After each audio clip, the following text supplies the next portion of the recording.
Good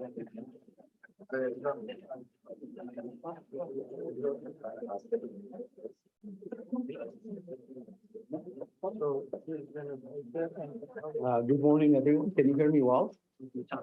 Okay, good morning, good evening for those who are joining us from Kurdistan virtually or from Europe. I'm Yerivan Said, a Barzani scholar in residence and the director of the Global Kurdish Initiative for Peace here at the School of International Service. I'm very pleased to welcome all of you to this very special program on the implications of the U.S. Elections for the Kurds in the Middle East. And this event is a joint project or effort between the Kurdish Initiative for Peace as SIS and the Kurdish Peace Institute in Washington. So thank you very much, Ira, for your partnership, and also Megan, who is one of the Barzani Fellow students and also a director of research at the Kurdish Peace Institute, has been really instrumental in helping us to make this happen. So I'm really grateful for all of your help. Before introducing our fantastic and special, really, guests, I want to start with a quick overview about the essence of the Kurdish concern, just to set the stage for our discussion. So, as you know, the world closely watches the US presidential election because it has far-reaching implications for the whole globe. For most of the countries, these ramifications are political, economic, geopolitical, security, or economic imperatives. But for the Kurds, in my view, for the Kurdistan region, also for the Kurdish-led northeastern autonomous region in Syria or Rojava, this is a matter of survival. The Kurds have thrived under some type of US protection in the last 3 decades because of the US protection in fact. But now there are serious concerns about the geopolitical upheaval, competing interests, and the shifting priority of the US. That might take away this comforting protection from the Kurds, especially if the incoming administration were to decide to pull out US troops from Iraq and Syria. And the Middle East Institute that tracked the positions of the US presidential candidates, both Kamala Harris and Donald Trump, pertaining the Middle East, highlighted that Trump would likely be less concerned about maintaining an Iraqi Kurdistan logistics base for US operations in Syria. The Project 2025, which is closely related to the Republican presidential candidate, also recommended the withdrawal of the US forces from Syria, because these two Kurdish autonomous regions lack the privilege of sovereignty for self-protection. They are more vulnerable to national regional pressures and the shifting geopolitical tides, which often make their plight a footnote in the broader international political maneuvering. As a result, a US military pull-out could be very detrimental to their existence. During my summer research trip in the Kurdistan region, these fears were really articulated and expressed by both the Kurdish leadership and also normal citizens. They were concerned about what might hold future, for the Kurds if the US were to pull out from these 2 countries. So to address these complicated and pressing issues, we are truly honored to be joined by 3 distinguished speakers, each possessing profound insights, extensive expertise, and a wealth of experience in the US foreign policy regarding the Kurds and the Middle East. So we're very lucky to have them, and thank you so much for accepting my invitation and being here with us. In the interest of time, I'll provide only a short introduction of our speakers.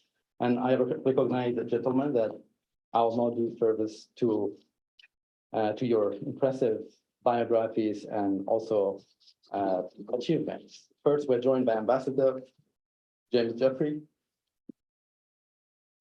the chair of the Middle East program at the Wilson Center, Ambassador Jeffrey, is a veteran diplomat who has served as the U.S. ambassador to Iraq and Turkey, and also is a special envoy to the global coalition to defeat ISIS. He brings decades of experience in navigating complexity of the U.S. foreign policy regarding the Middle East, particularly in relation to U.S. involvement in Syria, Turkey, and Iraq, where the Kurdish groups have played a pivotal role in regional security. Next, we're very pleased to welcome Dr. Henry Barkey in the middle, who is an adjunct senior fellow for the Middle East Studies at the Council on Foreign Relations and Cohen Professor Emeritus of International Relations from Lehigh University. Professor Barkey is a leading academic in Middle Eastern politics and international relations. His extensive research on Kurdish affairs, U.S. foreign policy, and also Middle East regional dynamics will offer a broader perspective on how the Kurds might steer the uncertain future shaped by the changing U.S. administration and the developing geopolitical dynamics. And we have Ambassador Bill Roybach, the Vice President of the Arab Gulf Institute in Washington, whom I had the pleasure to work with when I was working at the AGSIW for a number of years.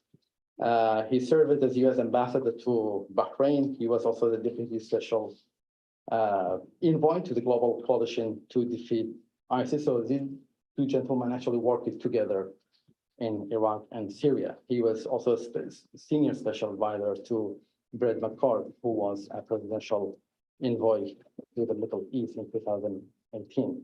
Ambassador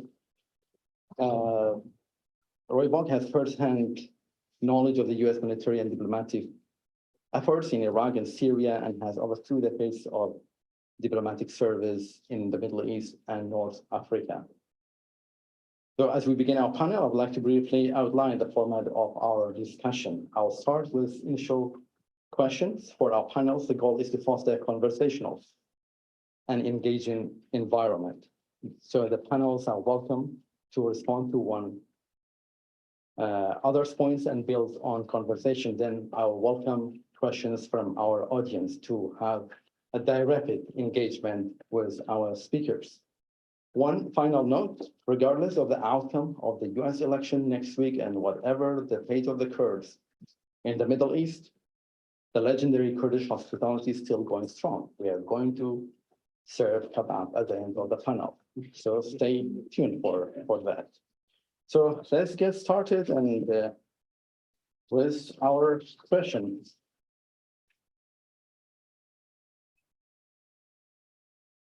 Okay.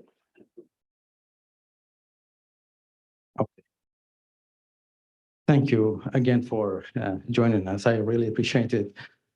So the first question, which is really important, and probably many of the Kurdish leaders have asked me, and also the citizens, and also probably this question has been asked in various ways about, the difference between Harris and the Trump administration regarding the Middle East. But, more specifically, how do you think the potential Harris administration and the potential Trump administration would respectively approach the Middle East, in particular the Kurdish issue?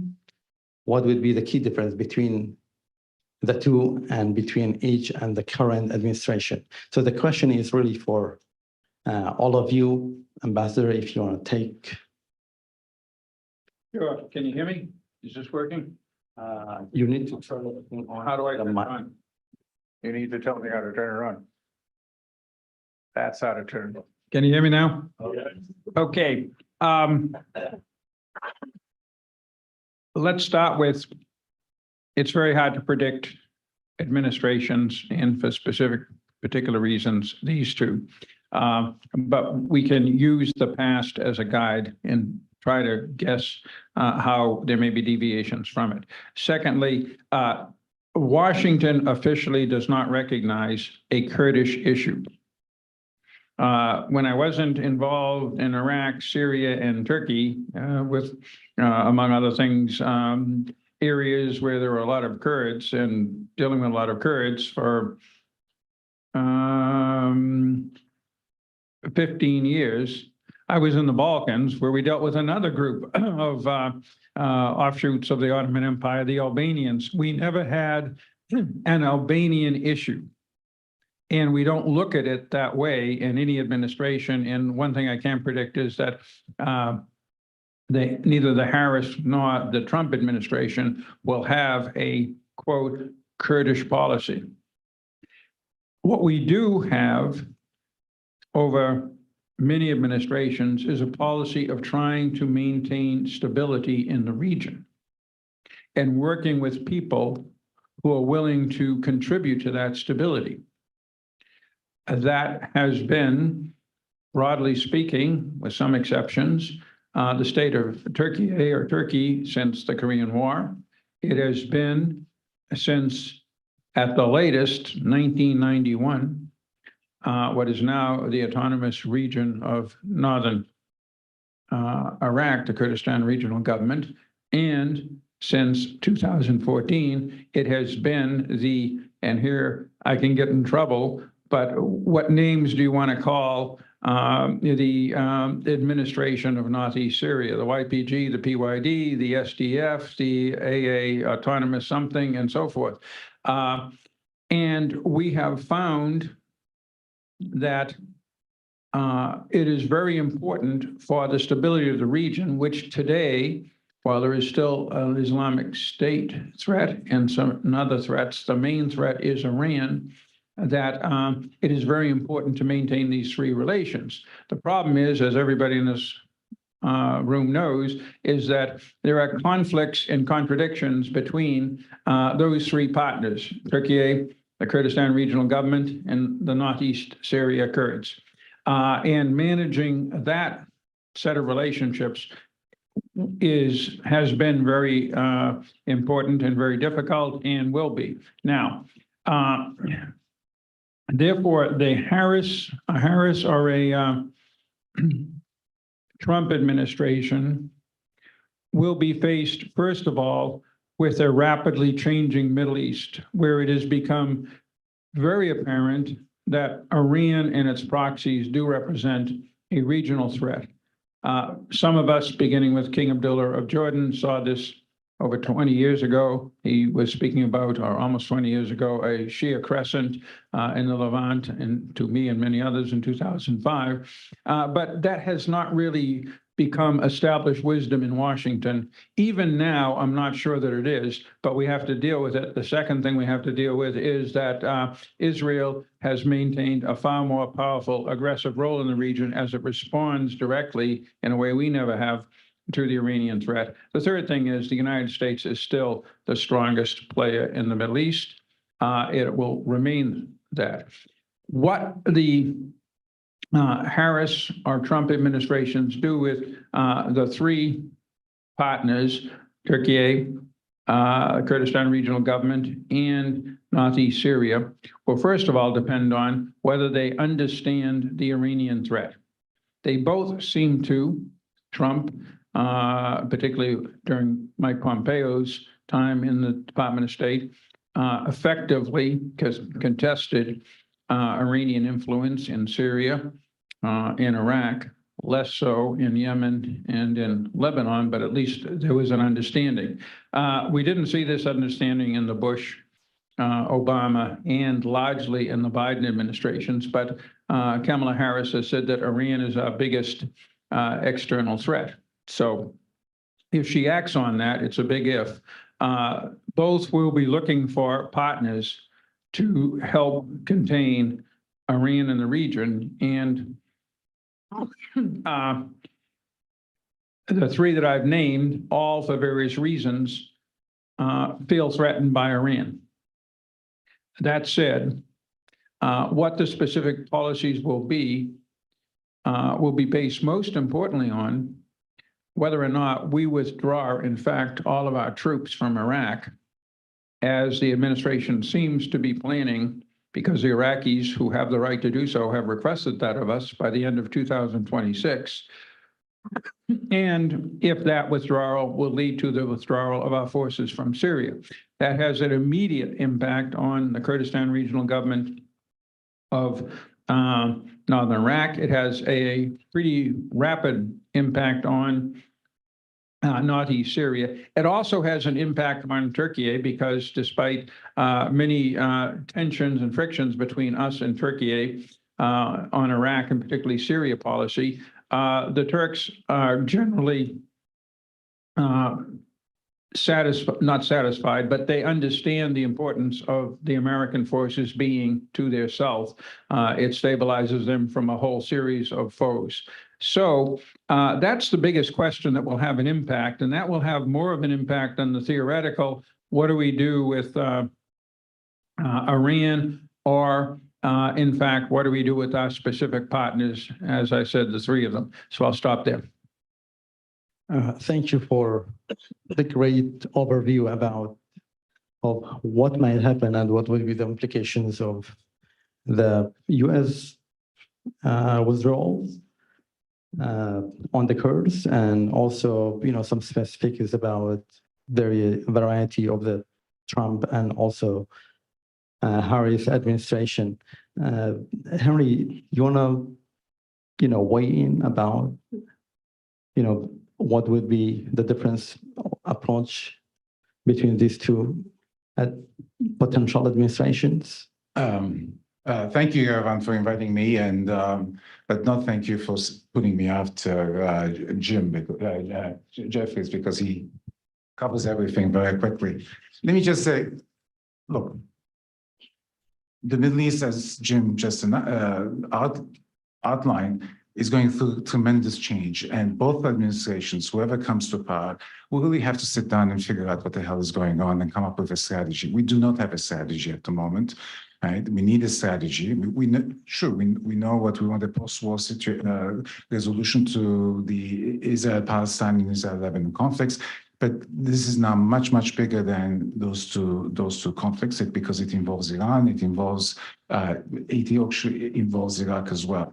Now, let me just say a few things about the Kurds. It seems to me that as far as Washington's been concerned in the last few years, the Kurdish issue has become dormant. I don't think there's been that much interest in the Kurds in the administration. It has to do, I think, in part, they've been obviously distracted by other things, but as far as the Kurds are concerned, for Washington, it's been northern Syria, and I'll come to that in a minute. That has been the focus. But it is not because of the Kurds, right? It's not an interest in the Kurds. It's a question of ISIS. With respect to the KRG, I would say that the KRG has been, to some extent, a disappointment. There were great hopes for the KRG, but when you look at the KRG, it has essentially morphed into, a two-part, shall we say, family organizations where you don't seem to have not only unity, but any vision for the KRG. I do remember when the KRG first came into existence, it was supposed to be a real a shining light in the Middle East. It was going to be democratic. It was going to be contrasted to all the other countries in the Middle East. And yet what it has become is, in a way, has morphed into another Middle Eastern country where it relies on economic oil rents, amazing amount of corruption, and a very stalemated political situation. So it's, if you're, I presume, I have two former ambassadors next to me, so they would know better. There's not that much you can do at the moment in the KRG. Similarly, with respect to Turkey, the previous interest on the Kurdish issue, which was mostly human rights oriented, has died down, and even though one can argue that in Turkey the Kurdish issue is actually far more interesting than people give a for the very simple reason that forget the PKK. What has happened is that you have a very robust now Kurdish political entity. I mean, or political society, if you want, where the Kurds are creating their own institutions, they're creating their own methods of discourse, and exist within Turkey, but have their own existence, if you want. Let me just quickly get to Syria. Look, the problem with Syria is very, very significant because we know that Trump tried to exit Syria in the past, and he was stopped by the bureaucracy and eventually by his Secretary of Defense. Whether or not he does it again, will try to do it again, I don't know. But I do know there's increasing and very severe concern in the intelligence community about the rise of ISIS and the return of Al-Qaeda. And the collapse of the northern Syrian Kurdish administration would mean the return of ISIS, and I don't think anybody wants that because its impact will be way beyond the immediate region. Now, you have to put all of these, of course, in the context of the changing Middle East, and there's a way, of course, for the Kurds to play a role in a, shall we say, reformed American policy. But what that policy will be, I don't know. Thank you, Henry. And just to, you mentioned about, the level of corruption, the KRG division, and, the Kurds probably have not lived up to what probably America, expected. These are all really fair questions. But the Kurdistan region had its election actually just 9 days ago. And also the Kurdish parties are really subjected to various pressures from the neighboring countries and also within Iraq from various Shia, groups. And probably sometimes they have no any choice. And the Kurdish parties are really hatching their patches. They don't know how to respond. There are lots of certainty in the region. They try to realign themselves because of what might happen, in the next, a few months, and whether there will be a, U.S. withdrawal or not. As I mentioned, the Kurdistan region and also Rojava really, has been survived because of the U.S. protection, which has served as some sort of informal sovereignty for the Kurds in both these two regions. So with that, Ambassador Roybach, would you please? Thank you, Yervan. Thank you for the invitation to speak here. I'm very happy to follow Professor Barkey and my friend and former boss and colleague, Ambassador Jeffrey. They did a very good laydown on the geostrategic views out in northern Iraq and Syria, Turkey, the whole region. I want to drill down and talk in more concrete terms about what a Harris or a Trump administration would look like for Syria, which is where I spent most of my time and focus. And if people want to sort of expand from there and more broadly consider it, that's fine. Let's start with the Harris administration. A Harris administration on Syria is still going to be largely focused on the threat that ISIS poses. There may be other considerations, but I think whatever decisions they make about the presence of U.S. forces is going to be, I think, driven by the focus on the threat of ISIS. I think the Harris administration will be a status quo administration on what's going on in northern Syria or in Syria more broadly. I think, although as Jim mentions, there may be some decisions made in Iraq in 2026 and afterwards that could have an impact. Let's focus for a minute right now on what is out there now and is likely to confront the administration when they come in. I think the Harris administration will continue with what is going on now. They will maintain, and obviously this is my opinion, but this is what I see likely. They will maintain a U.S. troop presence as it currently is constituted. Public sources indicate there are about 900 special forces out in Syria. I expect that will likely continue, barring some external event or decision.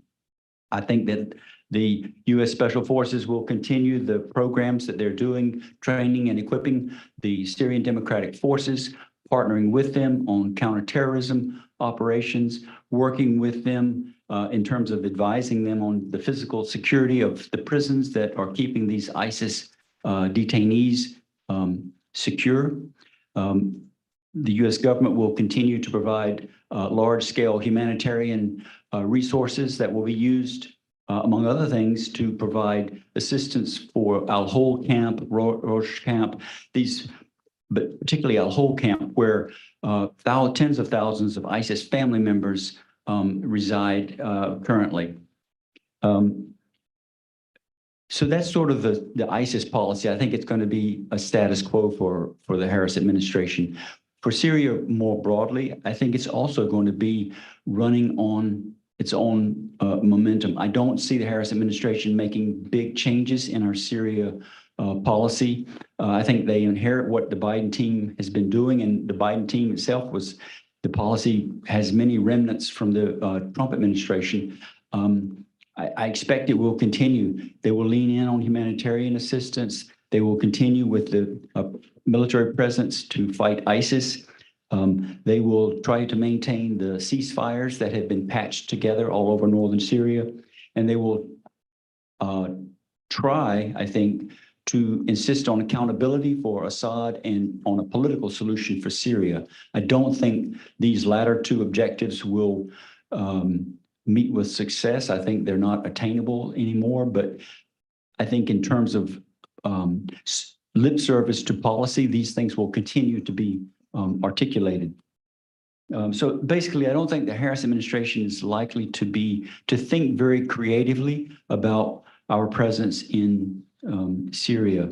I think her advisor, Phil Gordon, if you've read his book, Losing the Long Game, he talks about two basic, I guess you call it, strategic fears. One is a fear of intervention, the dangers of intervention. Administrations traumatized by interventions like Libya, and I don't think the Harris administration would want to get involved in new interventions in the region. But I also don't think, after what happened in Afghanistan, which he also talks about, they're going to want to pull those troops out easily because they see the dangers of what can happen if you make a withdrawal and it goes badly. There can be repercussions domestically.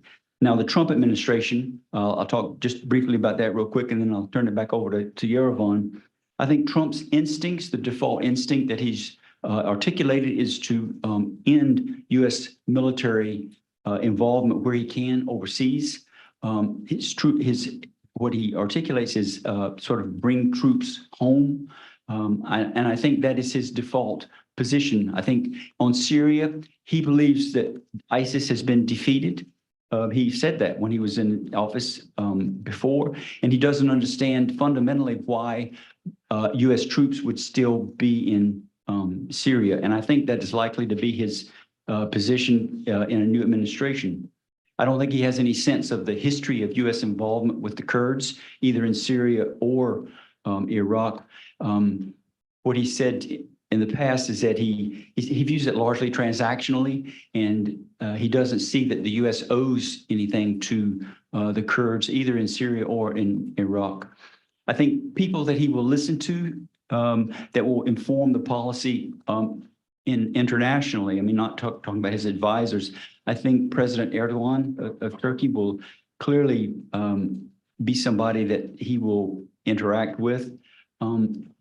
I heard Jim I listened to him very carefully about what the view of Turkey and of Erdogan would be towards Northeast Syria.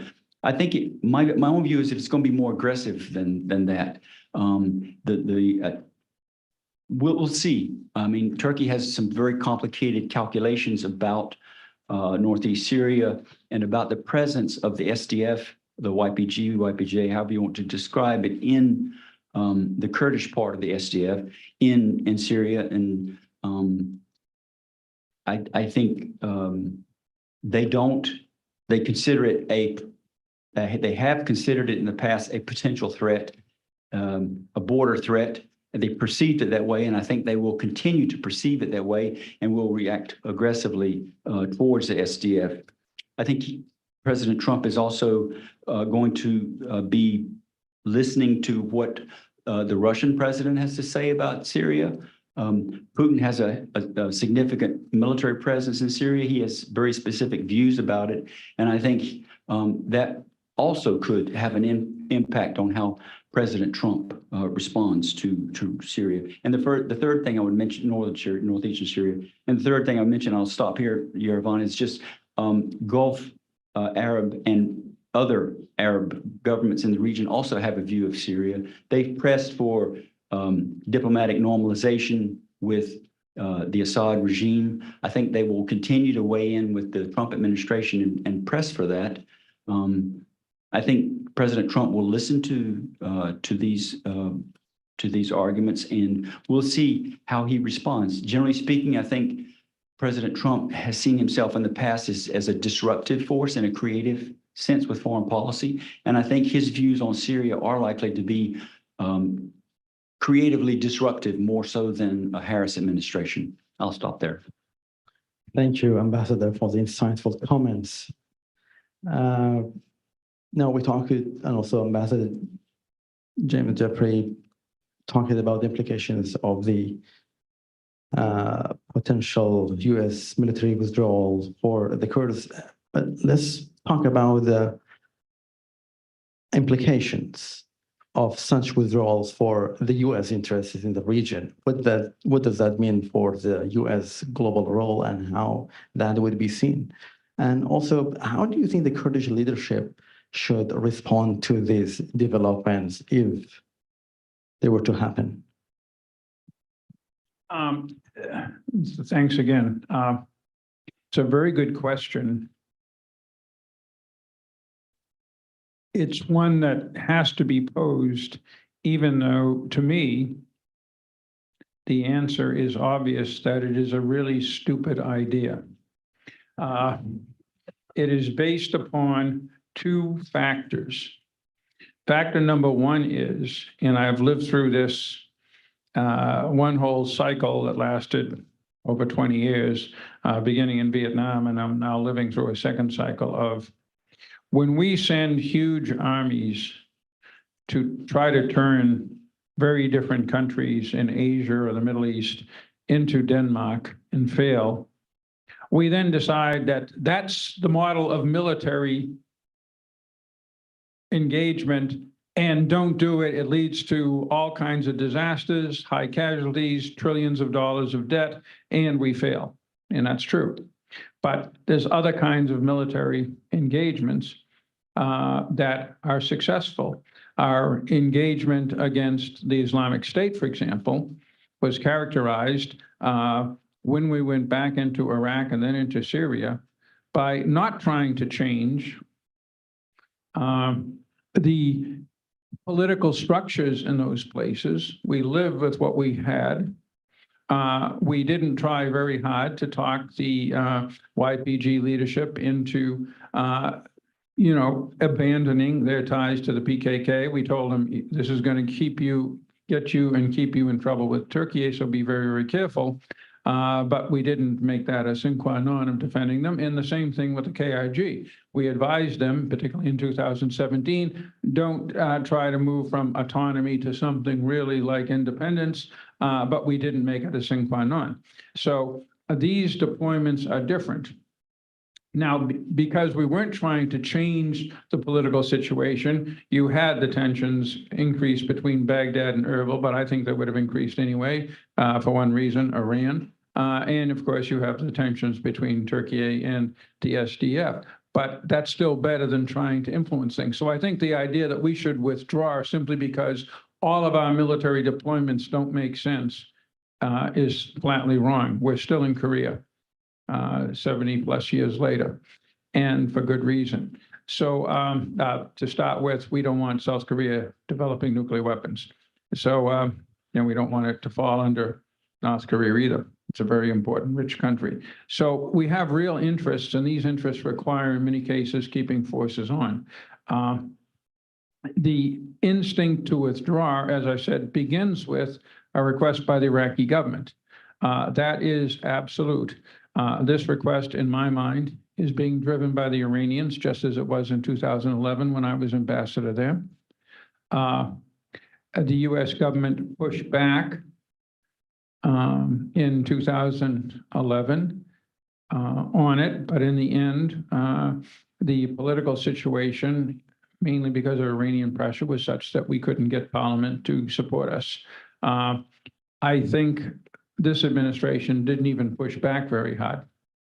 I don't know why. I think it's because it sees the institutions of Baghdad the way it sees the institutions of Lebanon, such as they are, as a counterweight to the Iranian and Iranian proxies in the country. That has failed dramatically, terribly in Lebanon. I think it will fail in Iraq. But I have to tell you, that's where most people are in certainly this administration and in much of Washington. And that leads to a emphasizing of the Kurdistan regional government. As Henri said, we are disappointed. But I may be not as disappointed as he was from my extensive work with the leaders of the KRG before it even became the KRG in the late 1990s, and then in 2004, and then again Iraq, and ever since even I left government and came back into government in Syria. Sure, there's corruption, sure, there's divisions, but we used to deal with that. And we used to offer the Kurdistan regional government not a path to independence, but within Iraq, two things: security from ISIS, from Iran, from anybody else, and oil. We are not living up to either of those, certainly security if we withdraw our forces from Erbil. And for years, either I, in or out of government, or the famous Amos Hochstein in government, constantly put together deals between Baghdad and Erbil that kept the oil flowing through in Ankara, that kept the oil flowing. And finally, and this is also an Iranian plot, it's been stopped. Now you can point the finger at mistakes that people made in Kurdistan, but we used to be in there on the ground, beating them up, both families, both political parties, so they wouldn't make those mistakes. We're not doing that now. So that's the situation in Iraq. The situation in Syria, it's not absolutely sure that if we do fully withdraw from Iraq, which isn't totally sure, that we would then automatically withdraw from Northeast Syria. I'm still working on trying to figure out what the administration is thinking and what I would advise a new administration on that. But it is a strong possibility. In terms of what Bill said with Trump, what convinced, and in the end, the decision to keep troops on was not the bureaucracy overruling Trump, it was a bureaucracy persuading Trump. And what persuaded him both times was our forces in Syria, although that is not their combat mission, in fact, are holding terrain against a series of bad actors beyond the Islamic State: Russia, Assad, and in particular, Iran. And he bought that argument. And if that argument is made again by someone who's persuasive, again, that was Pompeo and Lindsey Graham were very persuasive on that argument in the last administration, there's a possibility that Trump will hold on. But if he thinks that they're there to simply fight ISIS, and for reasons I won't bother getting into, but trust me, Bill and I could both write books on it. The U.S. military is obsessed with their combat mission of fighting the Islamic State in Northeast Syria, period, for many reasons, some of them legal, legitimate, justified, some of them almost cultural. And so they don't like being told that their mission is beyond that.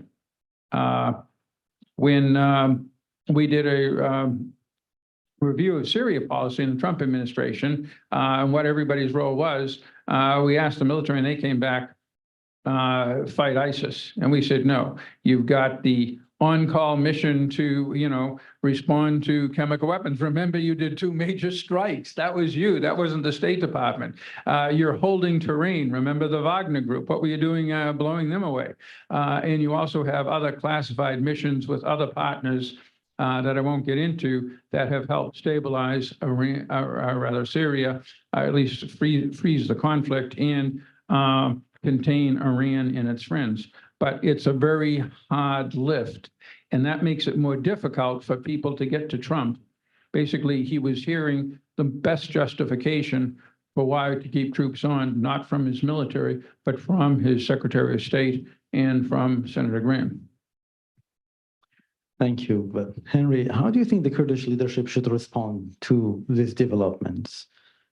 Especially, First of all, I'm not sure there's going to be a complete withdrawal because of, as Jim talked about, the Syria component and the fight against ISIS.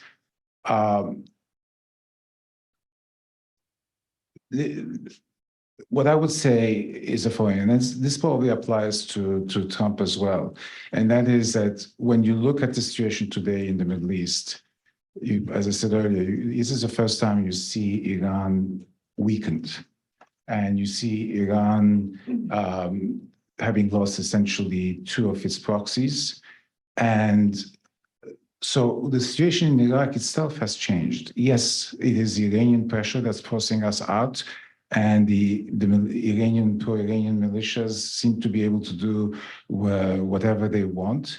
And just to give you one example, Iraq went to the United Nations to complain about the fact that the Israelis used their airspace to attack Iran the other day. But pro-Iranian militias in September alone fired 38 missiles to Israel from Iraqi territory. So you have essentially a situation where the Iraqi government doesn't control the militias, but if you take the proposition that Iran has been weakened, then the potential of pushing the Iranians or weakening the Iranians in Iraq as well becomes a possibility. And therefore, withdrawing the troops may not be such a great idea, as Jim said. Moreover, to answer your question, I think the Iraqi Kurds should engage Washington and essentially make the same argument to Washington that one of the things that they have suffered from is obviously the Shia governments in Baghdad and the Iranian pressure. But this is also gives them an opportunity to come up with Washington and for a new strategy in Iraq that will help push or reduce Iranian influence. Maybe it will never be reduced to 0, but there's no question that Iranians are now in a position where they don't have all the assets they used to have. They don't have the same. They cannot make the same threats that they could before, and therefore the Iranian regime could be pushed back. That's what I would say. thank you, Ambassador Bob. Thank you. Thank you, Yervan. I think to speak about a withdrawal, particularly from northeastern Syria, I do think it will be driven by decisions that are made in Iraq and regarding the U.S. troop presence there. The U.S. troop presence in Syria depends very heavily on the logistical support that it's able to manage from Iraq. If you look at northeastern Syria, it's largely cut off by the Assad regime to the south and to the west, and by Turkey to the north. So and air supplies are not sufficient, I don't think, for the troops there to. So you need the logistical support, the logistical tail, as a military describes it, from Iraq. I don't know what's going to happen in Iraq, but I think with either administration, that's what is largely likely to drive that decision. What will happen if that occurs? I think that SDF will come under significant pressure very quickly. I think the withdrawal of U.S. forces will create a vacuum in northeastern Syria that will be very unstable, and actors will move. They'll have their own set of calculations, each one of them, to try to occupy or to try to control that vacuum. Right now, U.S. Air Force, U.S. air assets have an air cap, as I understand it, over the parts of northeastern Syria where we have troops. That is going to go away in the same way that any physical troop presence goes away. It is going to create a vacuum. I don't know how Turkey will respond to that. The current talks that have been talked about in the press might lead to some different dynamic with Kurds. But right now, as I mentioned earlier, there's a relatively hostile attitude in Ankara towards the presence of that relatively developed force in the SDF that has been trained and equipped by the U.S. to fight ISIS, but is perceived in Turkey right now, at least, and has been, as a existential border threat. It's true what Ambassador Jeffrey said about the buffer zone, and that maybe Turkey's calculations have changed, but we'll see. I think the SDF will come under very significant pressure, and I think if you look at what they did in 2019 when Turkey came in, I think you're likely to see something like that again. The SDF seeking some sort of understanding with Russia and with the Syrian regime to try to find a counterbalance to Turkish pressure on them. I'm not absolutely certain of that scenario, but I think it's as likely as anything else. I think I'll stop there. I'll lay out a basic scenario. Yes, thank you. Now let's pivot to Erbil-Baghdad relations. Ambassador, you mentioned about oil, stoppage by Baghdad. The Supreme Court decided that the whole Kurdistan region in 2007, oil and gas, unconstitutional since the March of 2023. The Kurdish oil export has been halted. It has resulted in over $20 billion in financial loss for the Kurdistan region, and also has been lots of harm to the U.S. oil companies, also investment in the region as well. There's a sense of disappointment by the current leadership regarding the U.S. is not doing enough to help resolve the finance and also the energy issue between Baghdad and Erbil. And also during my talks with the current U.S. officials, they also admitted they really don't want to get involved between Baghdad and Erbil. They only want to support. What do you think is the best approach for the next administration in the term of policies to help Baghdad and Erbil resolve the oil issue in a way that supports Kurdistan region's economic development and also enhance the U.S. interest in the region in general? I'm going to answer a very specific question about a very specific commodity and part of one country by going back to, almost century-long or half-century-long geopolitics. The U.S., first of all, has to understand, which I think it more or less does, that it cannot pivot away from the Middle East.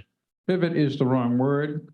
It isn't like, some of you know history. Italy pivoted out of the Central Alliance in 1915 with Austria and Germany and pivoted into the French, Russian, English alliance. That's a diplomatic pivot. We're not pivoting, away from our partners and allies to join their enemies in Asia. In terms of military forces, folks, we only keep a few tens of thousands of our 1.8 million troops in the Middle East quasi-permanently. The things we flow in, THAAD missiles to Israel, they fit in airplanes or aircraft carriers. They float, they sail back and forth between Asia and the Middle East. We can move this stuff very quickly to East Asia if we had a bigger crisis. And the East Asian crisis, if it were big, would be bigger than the Middle East for sure. But the idea that we can't deal with the Middle East because of these other problems is flat wrong. Secondly, we can't avoid it. I don't need to tell everybody here how from hydrocarbons to freedom of navigation, to terrorism, to refugees, to possible nuclear weapons, the Middle East is critically important to the stability of all of Eurasia and for the economy of the world, period. So we have to stay there. And the main threat to stability right now, as in 2003, it was Sunni Islamic terrorist extremism. Today it is Iran and its own particular brand of religious extremism through the region. But that is weakly understood by the people who make up the Democratic Party foreign policy elite and who will staff the Harris administration. It is better understood by some of the people around Trump and at a very high level by Trump himself, but it will depend on, I mean, with Trump, the left and right boundaries of what he will decide or do are much broader than what it would be with Harris, I'm afraid. So I can't predict all that much. So, but to get to your question, if we do accept, as we should, that project number one is to contest and contain Iran, then in Iraq, we have to realize that our policy, and you summed it up, of not wanting to get between Erbil and Baghdad, which is effectively taking Baghdad's side, is very much similar to what we have done and are still doing in Lebanon. And we pumped $1 billion in the last few years into the Lebanese armed forces. And so we have to change that and realize that Baghdad needs to know that our willingness to support them, and we support Baghdad in many, many ways that are critically important to them that Iran cannot duplicate. But we have to tell our friends in Kurdistan, look, you are in a position, if I can use a Lebanon analogy, rather like the Christians of Lebanon. You're split down the middle, and half of you are allying indirectly or working with essentially the pro-Iranian entity in your country. You need to unify or you'll both go down, because look what happened in Lebanon. That's basically Hezbollah land, and it has now dragged the entire country into a terrible war.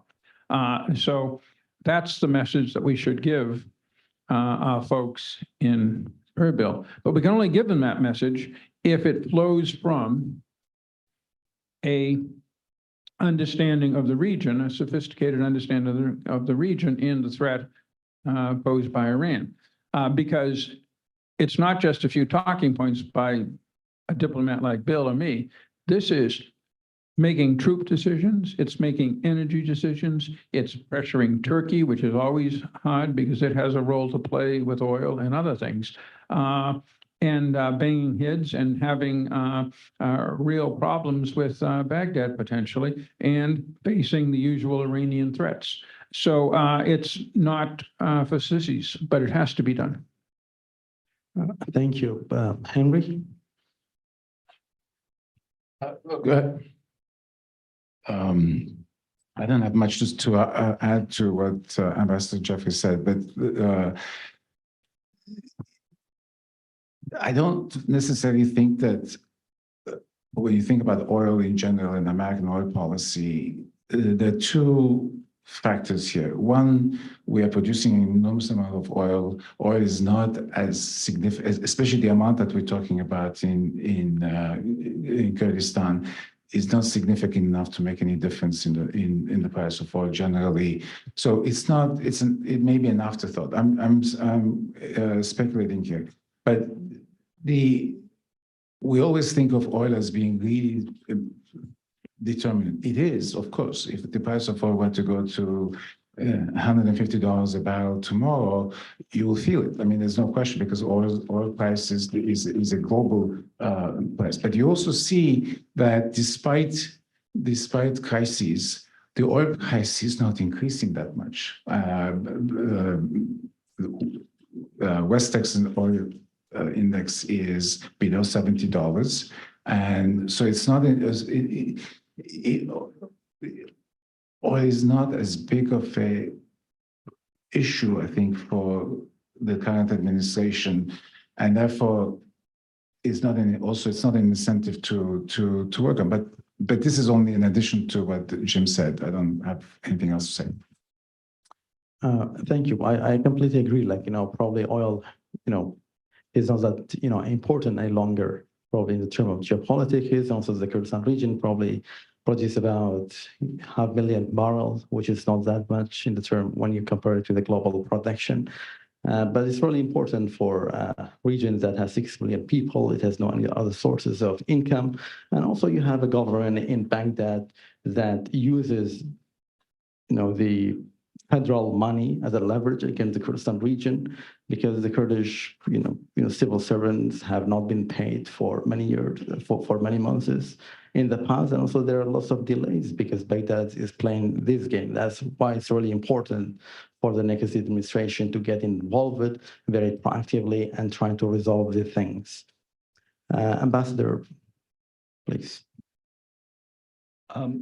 Just a couple of observations. First, I hope that Ambassador Jeffrey is right, and that we will, in a new administration, find a way to adopt a more muscular policy on this particular sort of dispute that Yerevan has described with the oil and the way that the central government in Baghdad is playing games with it. My sense of things is that that ship has sailed, and that the U.S. government is not going to, either not going to want to or not going to feel that it can go back and roll this policy that the central government in Baghdad is a relatively aggressive policy. They're not going to be able to roll it back or feel that they can roll it back. And I fault us a bit.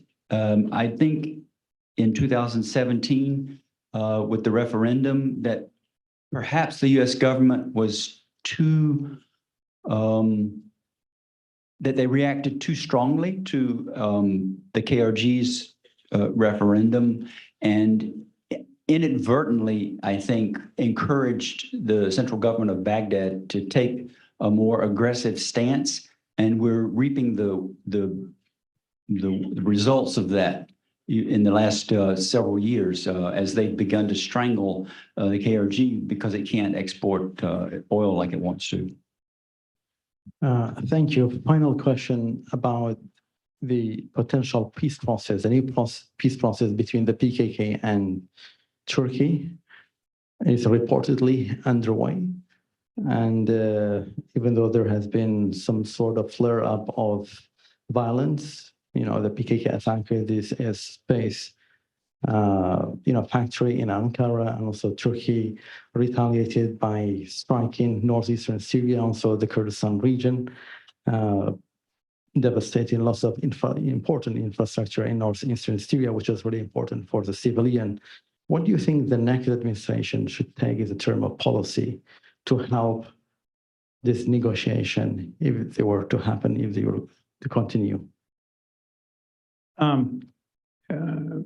I think if you follow what other administrations have done, including during my time in Turkey from 2008 to 2010, we pushed for reconciliation between those moderate elements of the PKK, typically the ones that were participating in the political process in one or another party. The parties keep on getting closed, so they keep on changing their names now. They're the Democratic Party. And there is an interest, at least on, theoretically, on the part of Erdogan and his advisors to do this, but it comes with various conditions, just as it does on the Kurdish side. And at this point, we seem to have been entering into a more positive period. Now, the attack on the Turkish defense industry, for many reasons, I know that site, that was a very sensitive site. It was a very bold attack, and the Turks did react strongly. I don't see so far that either that any of the main players, Turkey the PKK and Kandil or Öcalan have decided to close down this effort, or the Democratic Party. But where it goes, I'm not sure. It is in U.S. interest because to promote it to the extent we can, it's an internal Turkish question, because we want a stable Turkey that isn't divided, that isn't at war with part of its population. But there's another reason, and that is Turkey's attitude towards what's going on in Northeast Syria, as we saw in 2014 and 2015, which is certainly very different than the 2016, 2019 period until we got the ceasefire in October of 2019, is very much dependent upon the state of relations between broadly Turkey and the PKK, and specifically Turkey and the political party that represents many Kurds in Turkey. So therefore, if you do have some kind of positive developments in that regard, that not only makes Turkey a stronger state, which is important for the U.S. given the threats to its north and to its south, but also can give us more options for Northeast Syria. Thank you, Henry.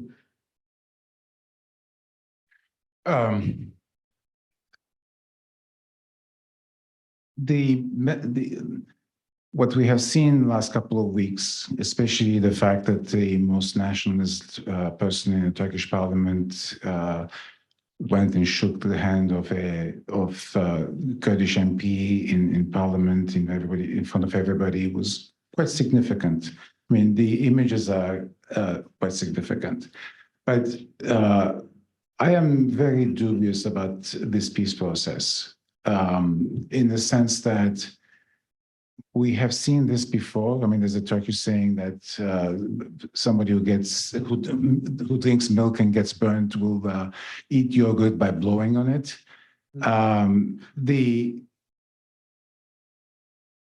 It's not clear to me, at least, why it is that Erdogan and Bahçeli are initiating this. They both have their own interests, and maybe Bahçeli is actually acting under Erdogan's instructions. But Erdogan faces two issues here. One is whether or not he will be able to convince parliament to change the constitution so he can run again, because at the moment, constitutionally, he's prohibited from doing that. But I think more importantly, he's reacting to events in the Middle East. And what I don't understand anymore about Erdogan is whether or not his conspiratorial thinking has gotten the best of him.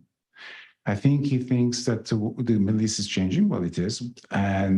But you have seen these very bizarre statements he's made about how Hamas was the last line of defense between Israel and Turkey because Israel is going to occupy Turkey. And then when the Lebanon war started, it was the same thing, that the Israelis were going to come through Lebanon, through Syria, and occupy eastern Turkey. And okay, you may say these are public statements, but then he convened a parliament session where supposedly evidence was provided to parliamentarians about the Israeli plot to take Turkey. There's a way in which look, I've watched Erdogan for far too long, and there is an element definitely where conspiratorial ideas have always gotten the best of him. And I don't really know whether or not this is, in part, he realizes that the Kurdish question is Turkey's Achilles heel. And we may think that the Israelis, in his mind, and the Americans, of course, since the Americans always work with the Israelis, will start doing things in Turkey by using the Kurdish issue, or use the PYD in Syria. I'm saying these things because I really don't know where these people are coming from, because it came out of the blue. There was no preparation for this. There were no hints before. And guess what? Bahçeli, who was so shall we say, said good things about the Kurds, etc. Yesterday made a speech and where he drew the line again. There is no Kurdish problem in Turkey, he said. There's never been a Kurdish problem in Turkey. And so I think this is the main conception, that both Erdogan and Bahçeli have about the Kurds. They've tried to manage it. It is true that the Kurdish question is one that has been with the Turkish state since its inception in 1923. It hasn't gone away, and it's not going to go away. And the Turkish politics, as I mentioned at the very beginning, has also evolved in a way in which there is no way on earth the Turks will be able to control Kurdish politics in Turkey. That doesn't mean that there will be necessarily violence, but the very notion that this Kurdish political entity, informal as it exists, as I say, from in municipalities, in NGOs, in all kinds of organizations that most of us don't usually see, there is an enormous amount of political activity. And so that political activity may take a different form tomorrow or maybe in 10 years from now. But that essentially means that, goes back to what I said earlier, it is Turkey's Achilles heel. So when you look at the policy on Syria, Turkey's policy on Syria, it's been a function of that because they see the PYD not as an extension of the PKK. That's their fantasy. Yes, the organization was created by the PKK, but it has had its own autonomous or separate identity, and it has been quite careful not to do anything with the PKK. But you can't deny they cannot deny the fact that, in their origins, the PKK exists. All of this said, what really the Turks fear is that you've had the KRG emerged. For the first time, you had a political identity. Kurdish is not independent, but autonomous identities. The word Kurd is used in describing the state. And since the Americans created that we are going to do the same thing in northern Syria. And this is what they've always wanted, always stopped. And here, one thing I would like to say, the way the American administrations have been very lax is that the Turks keep bombing installations. They keep bombing critical infrastructure in northern Syria from stuff that we, AID, built. Right? There was a chemical plant, an oxygen plant that was a few months ago that our tax money paid for it, and they bombed it. And we don't do anything, and we don't push back, right?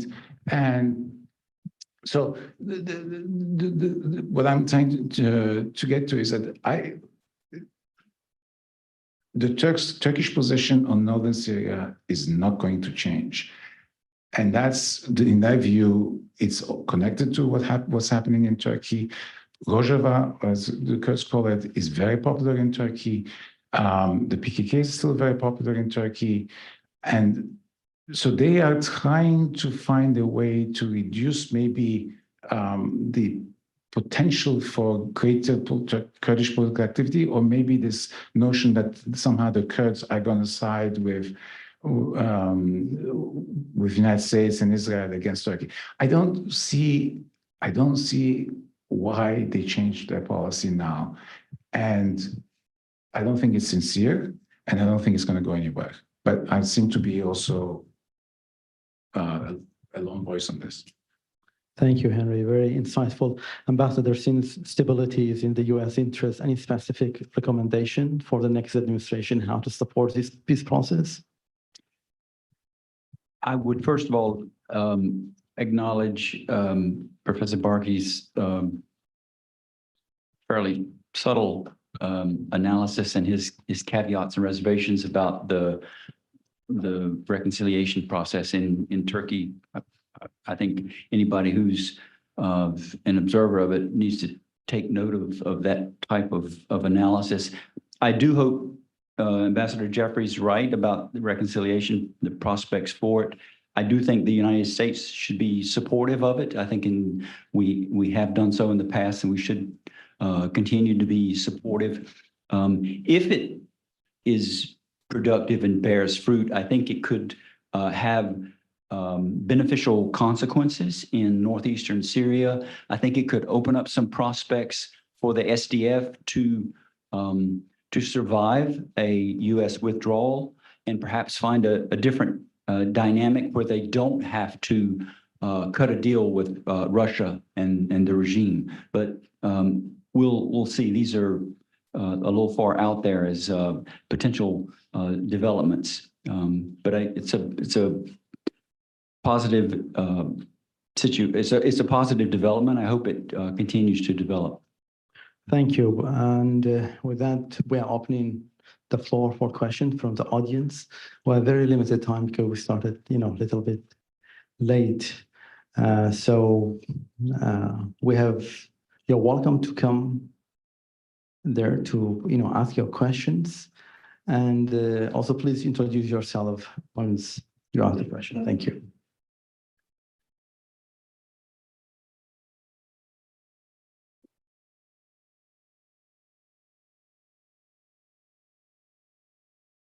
Hello, my name is Greg F. Tandilian. I'm on the faculty here.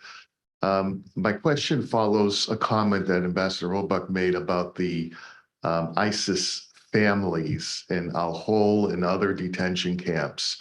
So if we play out some scenario, the U.S. pulls its troops out of northeastern Syria, there's chaos, Turkey perhaps comes in, or the Assad regime comes in, or some variation thereof. What is going to happen to all these detainees, especially if the SDF is very much weakened? Because U.S. CENTCOM, their officials keep talking about there's now a whole new generation of young family, especially male family members, who are now being inculcated with ISIS ideology. So if you could speak about that, I'd appreciate that. Thank you. Your scenario is if the U.S. has to withdraw. Right. Yeah.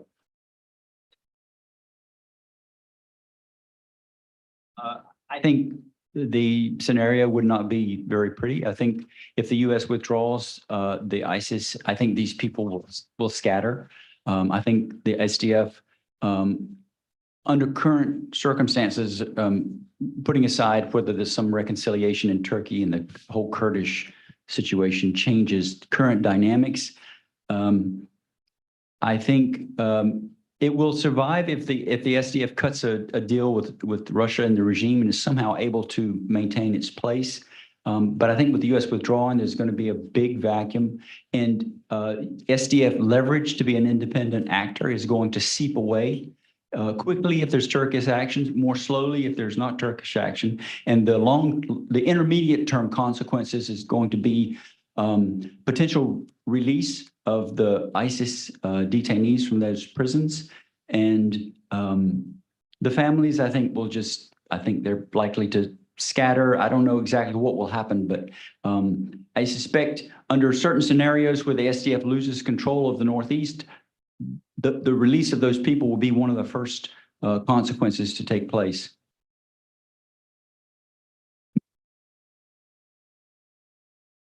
Hi, I'm Eliza Marcus, author of a book on the PKK. My question is, in this hypothetical that there is a peace process going on, or at least a discussion of a peace process, what could be the potential impact on Assad? Do you think that this might lead Assad to open up negotiations again with the PYD about a status? I mean, does this put more pressure on him?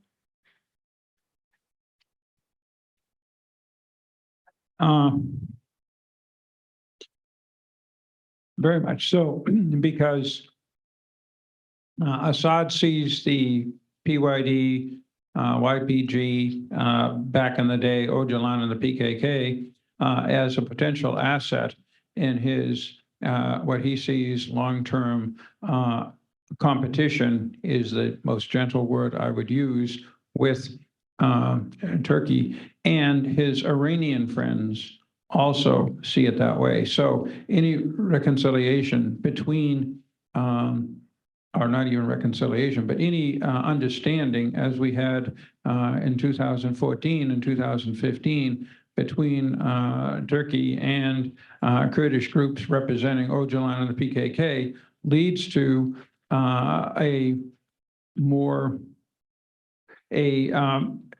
has led to in that period and likely would lead to, again, assuming that the U.S. under either administration actually does its job, which I'm not sure I'm going to, because I've been much disillusioned over the past 40 years.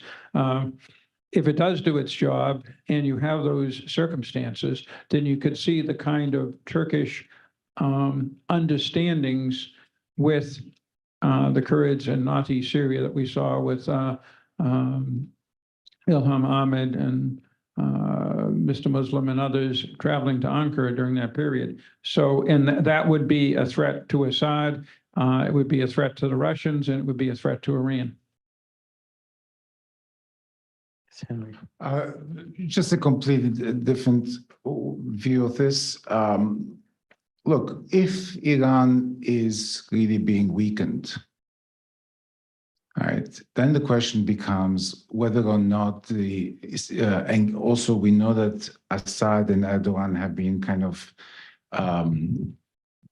talking about meeting and reconciling, and Assad at the moment, until recently, Assad thought he was a stronger party here, and he was the one who was making preconditions that Turkish troops have to be withdrawn from northern Syria. But it is also possible that with Iran weakened, that Assad may decide to make a deal with Erdogan, and a deal that is much more comprehensive, right? Turkish troops maybe withdraw with time, but also make a deal against PYD Assad doesn't care one way or the other about any of these people. So in that sense, it's possible that we can go back to the romance that Assad and Erdogan had before everything came apart with the Arab Spring. So it can go either way. I agree with Henri that it can go either way. His scenario is easily as possible as mine, but both are possible. I'm sorry about that. Hi, my name is Cole. I'm a grad student at the School of International Service. And I wanted to ask, we talked a lot about how there has not been a very comprehensive strategy in the Middle East for a few administrations. You talked about from the Bush administration pretty much onward. I wanted to ask, as we move from that small wars era and move into what a lot of people are considering a great powers conflict and what is coming around the world, whether you want to point to Ukraine with, between Russia and the US, or the proxy conflicts in the Middle East with Iran. What are the biggest barriers to having a comprehensive strategy, and why haven't we figured this out over the past 20 years? Were we just distracted? What stopped us from getting this together earlier? And further, what would a comprehensive strategy actually look like? I'll answer the last question first. It would look a hell of a lot like the Cold War without the ideological communism versus liberalism, or communism versus capitalism, as the communists would like to look at it, approach. And what that means is a couple of things that are different than what we got used to after 1989. We were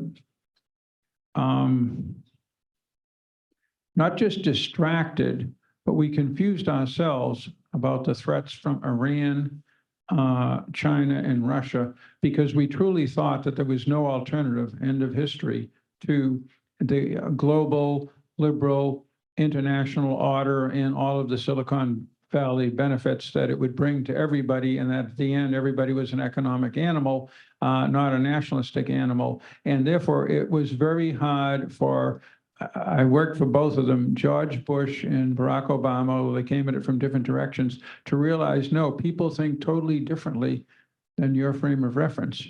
That was the first thing. Secondly, And boy, people aren't going to like this. But it happened to me in one war in my relatively short time as an Army captain, in one war for sure, in Vietnam, fortunately not particularly exciting, and then almost in a really exciting one, the Yom Kippur War, just in a short period of time. The cash of the realm, folks, in playing a role of great power competitor, particularly if you're the guy on the defense running a global collective security system, is you got to be ready to put, as Clausewitz called it, cash on the line. And cash is bodies of people like 50 years ago, Captain Jim Jeffrey.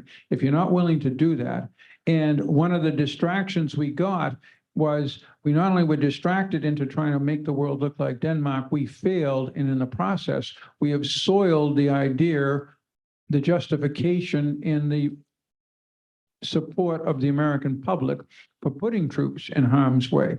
For diplomats in Benghazi, a near crisis. For members of a special forces team in Niger, another crisis. A SEAL during the Trump administration in Yemen, another crisis. My God, you know, that's over a decade. And the whole idea is not having hundreds of thousands of troops, just having, you know, special forces teams, advisors, and diplomats. And a few of them, trust me, are going to get killed. It's a very dangerous world. And we have lost that capability, that tolerance. And so I'm wondering, and this gets away from the subject today, but you raised it, Ukraine, which I think about sometimes, despite my Middle East focus, Russia is far weaker. It barely can hold its own against Ukraine. But if it keeps on grinding forward, there's only one thing that's going to stop it, folks, is U.S. forces. And as we've seen with how our weapons work versus theirs, take a look at what the Israelis just did. We can do it. The question is, will we do it? But without some kind of American military commitment in Ukraine, like in Korea after 1950, like in Europe with NATO after 1949, these guys aren't going to be stopped by anybody unless it's someone like Israel.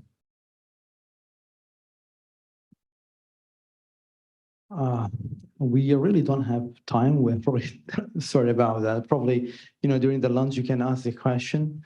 I think it's 12:30 and we're right on time to end our conversation. Thank you very, very much for your time, for your insightful analysis on the implications of the U.S. elections on the Kurds and also in the Middle East in general. I really appreciate it. And also thanks very much for our audience for spending their time with us this morning. And also please help yourselves. We have lunch ready for you. Thank you again.